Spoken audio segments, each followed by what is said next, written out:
Paul Revere. Paul Revere is famous for the midnight ride he made in 1775. He rode from Boston to warn the American colonists that the British were coming. Have you ever heard of Revere?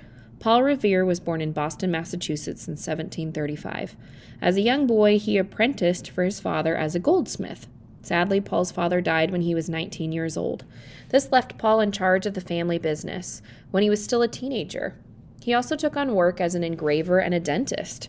He did this in order to support himself and his growing family. Revere's work as a goldsmith and silversmith was highly praised. He was very skilled at his work. Even with the hard work and dedication that he gave to his 3 jobs, Revere struggled financially. British taxes made it tough for artisans to make a living. Artisans are workers that are skilled in a trade, usually a trade that involves making things by hand. Frustrated that he couldn't improve his financial situation, Paul partnered up with another colonist to fight for lower British taxes. Revere was chosen to spy on the British soldiers. He also began working for the Sons of Liberty and the Committee of Correspondence in Boston. This committee worked to spread revolutionary messages throughout the colonies.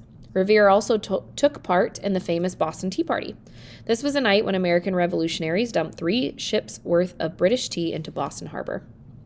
Revere's most famous contribution to the American Revolution took place on April 18, 1775. Months earlier, the colonists had reached out to the King of England in hopes of resolving their differences without fighting. Unfortunately, the king did not want to compromise, so the colonists began gathering supplies and recruiting soldiers to prepare for a war.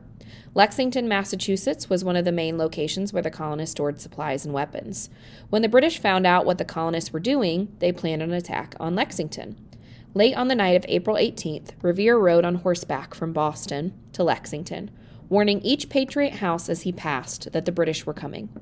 Paul finally arrived at the house where Patriot leaders Samuel Adams and John Hancock were staying at midnight. The shots that were fired at Lexington the following day marked the beginning of the Revolutionary War. This famous war was fought between the American colonists and the British. Revere continued his work as a patriot during the war.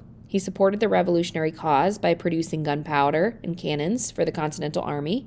He also printed the country's first money. After the end of the war, Revere went back to working as a craftsman. He opened the country's first copper rolling mill. He also opened a hardware store. Revere's copper rolling industry allowed the American Navy to add copper to the bottom of all of its ships. Revere finally retired from his work as a craftsman at the age of 76. He left his businesses to his sons and grandsons. Paul Revere passed away on May 10th, in 1818 in Boston. Some fast facts. Revere was married twice and had 16 children total, 8 with each wife. William Dawes rode to Lexington to alert Adams and Hancock. Dawes's ride is much less famous than Revere's, though. And Revere was captured by the British on his way to Concord. Fortunately, he had already alerted the colonists in Lexington. He was released in time to see some of the Battle of Lexington.